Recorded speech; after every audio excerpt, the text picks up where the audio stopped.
Nashik road येथील Mahatma Gandhi town hall समोर असलेल्या एका बॅटरीच्या दुकानाला आग लागल्यानंतर सदरची आग बाजूला पसरल्याने या अधिक 3 दुकाने जळून खाक झाली असून या आगीमुळे परिसरातील वीज पुरवठा खंडित करण्यात आला। गेल्या 6 मे रोजी येथील सुभाष रोड परिसरात असलेल्या बारदानाच्या गोडाऊनला आग लागल्यानंतर सदरची आग मोठ्या प्रमाणात पसरल्याने 9 ते 10 दुकाने जळून खाक झाली होती।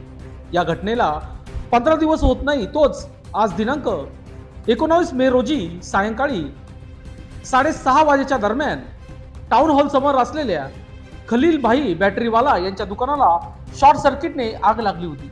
सदरची आग बाजूच्या दुकानांमध्ये पसरली, त्यामुळे जवळ असलेले आणखी बॅटरी चार्जिंगचे दुकान जळून खाक झाले। तर बाजूलाच असलेल्या एका बारदानाच्या दुकानामध्ये सुद्धा ही आग पसरली। परिणामी सुदैवाने तातडीने दुकानातील बारदान व इतर वस्तू काढल्याने आग बाजूला पसरली नाही। मात्र